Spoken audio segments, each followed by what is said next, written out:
Hi good morning. ఈ వీడియోలో మనం ప్లాంట్ నర్సరీ సిలబస్ నుంచి బిఎస్ఐ స్టాండర్డ్స్ బిఎస్ఐ ప్రమాణాల గురించి ఒక టాపిక్ గురించి డిస్కస్ చేద్దాం. ఇది మనకి యూనిట్ 1 నుంచి 10 మార్క్స్ క్వశ్చన్ అండి. చాలా ఇంపార్టెంట్, ఇది వెరీ ఇంపార్టెంట్ క్వశ్చన్ షూర్గా వచ్చే క్వశ్చన్లో ఇది ఒకటండి. బిఎస్ఐ అంటే ఏంటండి? Bureau of Indian standard. Bureau of Indian standard. ఈ బ్యూరో ఆఫ్ ఇండియన్ స్టాండర్డ్ ఏంటి మరి? ఇది నర్సరీని మనం ఎలా మెయింటైన్ చేయాలి? బ్యూరో ఆఫ్ ఇండియన్ స్టాండర్డ్స్ వాళ్ళు నర్సరీని మనం ఎట్లా మెయింటైన్ చేయాలి, ఎటువంటి ప్లాంట్స్ని మనం డెవలప్ చేయాలి, దానికి ఎటువంటి కేరింగ్ తీసుకోవాలి, దానిలో వచ్చే కొన్ని యాక్ట్స్ ఏంటి అనే దాని గురించి ఈ బిఎస్ఐ వాళ్ళు నర్సరీ గురించి కొన్ని యాక్ట్స్ని ఇవ్వడం జరిగిందండి. ఎట్లా మనం నర్సరీని మెయింటైన్ చేయాలి అనే దాని గురించి వీళ్ళు చెప్పడం జరిగింది. ఇది మనం ఒకసారి ఈ టాపిక్ గురించి ఒకసారి చూద్దాం. General qualities standard for nursery plants. మనం ఒక జనరల్ క్వాలిటీస్, ఒక స్టాండర్డ్ క్వాలిటీస్, ఒక నర్సరీని మెయింటైన్ చేయాలంటే ఎట్లాంటి జనరల్ క్వాలిటీస్ ఉండాలి అనే దాని గురించి ఫస్ట్ చూద్దాం. The shoot and the root. The shoot means stem. Shoot system means stem. Root means root. The shoot and root development of nursery plant should be in proper ratio. మనం develop చేసేటప్పుడు the shoot system అంటే stem and root system underground, above the ground. Root system is underground, above the ground is stem. So the root system and the stem system is maintain in proper ratio. ఈ రెండు కూడా ఎట్లా ఉండాలంటే the shoot and root plants should be in proper రేషియోలో ఈక్వల్గా ఉండేటట్లుగా తీసుకోవాలి. The nursery plants should be free from weeds. Nursery plants ఎట్లా ఉండాలంట? Free from weeds. Weeds means కలుపు మొక్కలండి. అంటే కలుపు మొక్కలు లేకుండా, వితౌట్ వీడ్స్ ప్లాంట్స్ అనేవి లేకుండా మనం నర్సరీని మెయింటైన్ చేయాలి. Colour of leaf, morphology of leaf should be in proper standard in accordance to variety of species and to variety and species. Color of leaf and morphology of leaf. Color of leaf, morphology అంటే their morphological structure should be in proper ratio, proper standard. ఇవి కూడా proper స్టాండర్డ్లో ఉండాలండి. Colour of leaf and morphological structure అనేది కూడా. And variety of స్పీసెస్కి ఈ leaf structure ఇవన్నీ కూడా ఎట్లా ఉంటాయి? డిఫరెంట్గా ఉంటాయి. సో దీంట్లో కూడా ప్రాపర్గా స్టాండర్డ్గా ఉండాలి. Next, the nursery plant should be free from diseases. Nursery plants ఎట్లా ఉండాలి? Free from the diseases. It means diseases without disease resistance అంటే డిసీజెస్ ఏమీ లేకున్నా. And pest and have vigorous growth. So ఈ ప్లాంట్స్ అనేవి డిసీజెస్ అనేవి లేకుండా ఉండాలి. And without pest. So vigorous growth అంటే తీవ్రంగా ఫాస్ట్గా గ్రోతింగ్ అవుతాయండి. మనకు ఈ ప్లాంట్స్ అనేవి ఎట్లా ఉండాలంటే వితౌట్ డిసీజెస్ లేకుండా, పెస్ట్ డిసీజెస్ లేకుండా మనం ఆ నర్సరీని మెయింటైన్ చేయాలి. The graft union should be healthy and the size of scion and root stock should be equal. The graft union. grafts అంటే ఏంటండి? మనకి గ్రాఫ్టింగ్ అంటే ఏంటి? మనకి ఇది మనకి ఒక ప్లాంట్ అండి. ఈ ప్లాంట్ని ఏమంటాము అంటే స్టాక్ అండి. స్టాక్. సో మనం ఇంకొక మొక్క నుంచి మనం ఒక చిన్న భాగాన్ని కట్ చేసి తీసుకొస్తామండి గ్రాఫ్టింగ్ చేసి. ఈ రెండింటిని ఏం చేస్తామండి? జాయిన్ చేస్తామండి. సో దీన్ని ఏమంటామంటే సయాన్.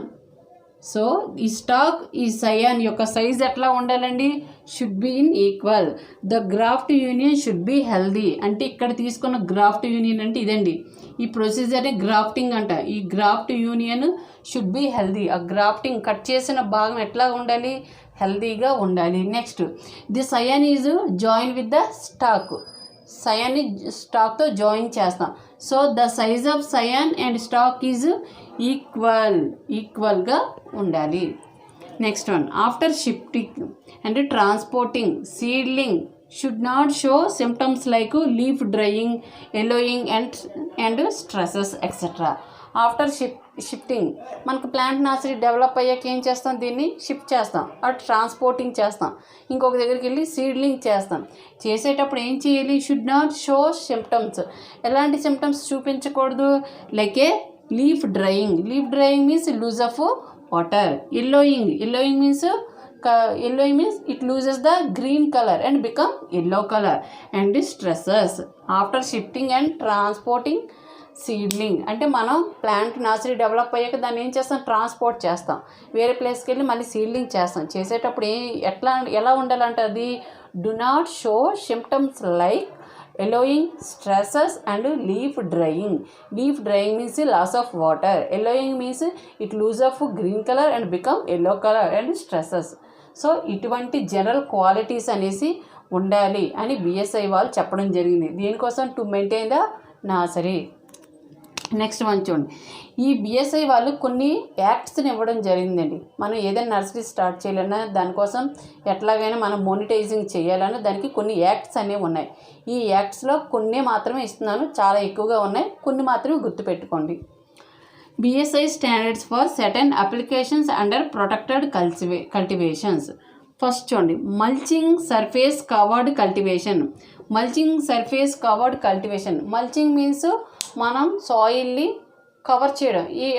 ఎట్లాంటి వాటితో కవర్ చేస్తాం, సో మంచి బయోఫెర్టిలైజర్స్ అంటే మొక్కల నుంచి వచ్చిన వ్యర్థ పదార్థాలతో, వేస్ట్ మెటీరియల్తో మనం సాయిల్ని ఒక కవరింగ్ చేస్తాం, దాన్నే మల్చింగ్ అంట.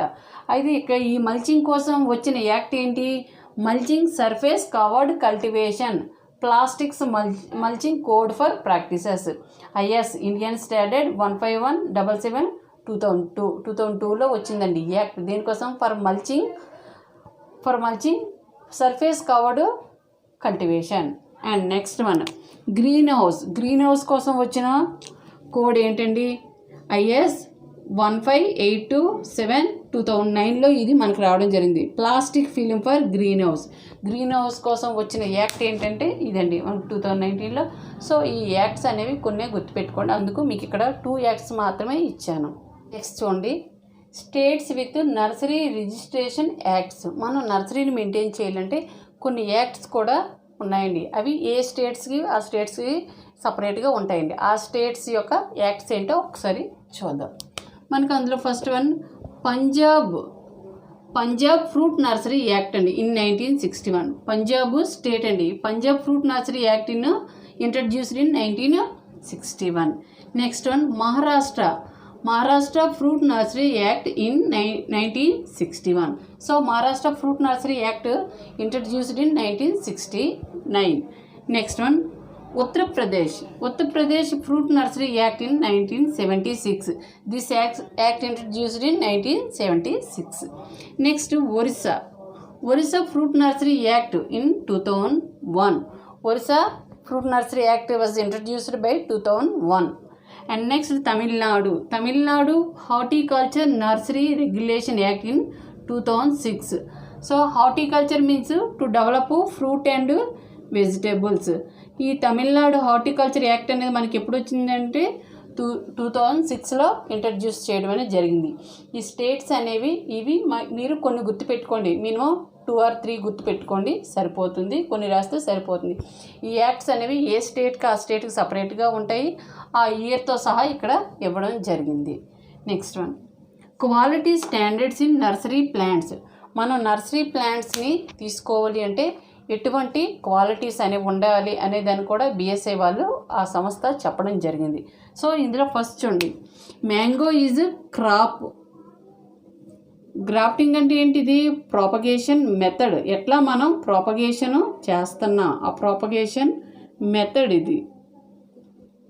And this one is the propagation method and this one quality, అంటే ఎటువంటి ప్లాంట్స్ని మనం తీసుకోవాలి. So quality. సో క్రాప్ ఏంటి, మ్యాంగో క్రాప్ని చూస్తే మ్యాంగో క్రాప్ని మనం ఎట్లా డెవలప్ చేస్తాం, బై గ్రాఫ్టింగ్. మ్యాంగో ప్లాంట్ని ఏ విధంగా డెవలప్ చేస్తామంటే బై గ్రాఫ్టింగ్ అంటే ఆల్రెడీ చెప్పాను ఇక్కడ, స్టాక్ అండ్ సయాన్ అంటే అదర్ ప్లాంట్ నుంచి తీసుకునే దాన్ని సయాన్ అనేసి పిలుస్తాం. ఇక్కడ రూట్లో వేర్లో ఏదైతే నేలలో ఏదైతే ఉంటుందో దాన్ని స్టాక్ అనేసి పిలుస్తాం. ఈ రెండింటిని ఏం చేస్తాం, జాయిన్ చేస్తారు. సో ఆఫ్టర్ సమ్ డేస్ ఇది డెవలప్డ్ ఇన్ ద న్యూ ప్లాంట్గా డెవలప్ అవ్వడం అనేది జరుగుతుంది. సో ఈ గ్రాఫ్టింగ్ అంటాం దీన్ని. So mango is propagated by grafting method. So what is the quality, ఏ క్వాలిటీ ఉన్న మొక్కను మనం తీసుకోవాలి. 1 year old graft, 1 year already ఉన్న ఓల్డ్ గ్రాఫ్ట్ని మనం తీసుకోవాలి. Next one banana is developed in tissue culture or sucker. Tissue culture means, what is tissue culture? Tissue culture means developed in test tubes. Tissue culture means developed in test tubes in a new plants. ఒక test ట్యూబ్లో తీసుకొని ఒక చిన్న ఎక్స్ప్లాంట్ని తీసుకొని new ప్లాంట్స్గా develop చేయడాన్ని ఏమంటామంటే tissue culture method అంటాం. So sucker అంటే మనకు ఆల్రెడీ తెలిసిందే. సక్కర్లో ఏం చేస్తాం, ఒక ప్లాంట్ నుంచి కొంత భాగాన్ని తీసుకొని వేరే మొక్కతో జత చేస్తాం. So banana is developed by tissue culture or sucker method. So ఎటువంటి మొక్కను మనకు తీసుకోవాలి, 2 to 3 months ఓల్డ్ సీడ్లింగ్, 2 నుంచి 3 నెలలు ఉన్న మొక్కని, ఓల్డ్ సీడ్లింగ్ని మనం తీసుకోవాలి. అంటే మినిమం ఈ మంత్స్లో అది మెయింటైన్ చేస్తే బాగా డెవలప్మెంట్ అనేది వస్తుంది. నెక్స్ట్ వన్ గువ్వాను మనం ఎట్లా డెవలప్ చేస్తాం, by grafting. Guava also developed by grafting, same way grafting.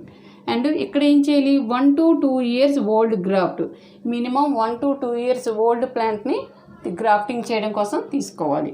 Next papaya is developed by seed. Papaya propagation method ఏంటి, సీడ్స్ని కదా మనం డెవలప్ చేస్తాం. So papaya developed by propagated by seeds. ఎటువంటి సీడ్స్ని తీసుకోవాలి, 15 to 22 centimeters టాల్. మినిమం ఆ seed ఎంత ఉండాలంటే 15 to 20 centimeters టాల్ పొడవును కలిగి ఉండాలి. 1.5 to 2 months ఓల్డ్ సీడ్లింగ్, అంటే minimum 1 to 2 months or 1.5 to 2 months ఉన్న ఓల్డ్ సీడ్లింగ్ని మనం గ్రాఫ్టింగ్ కోసం కలెక్ట్ చేసుకోవాలి.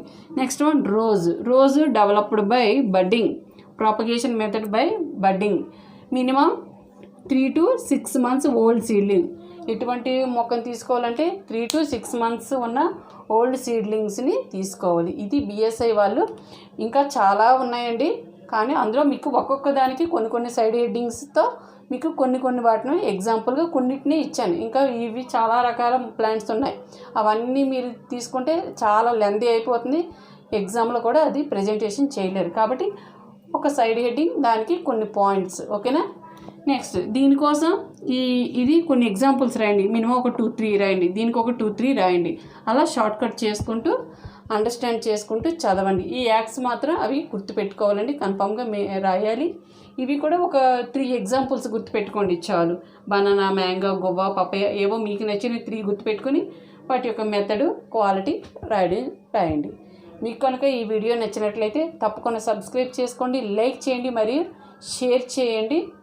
Thank you so much for watching this video.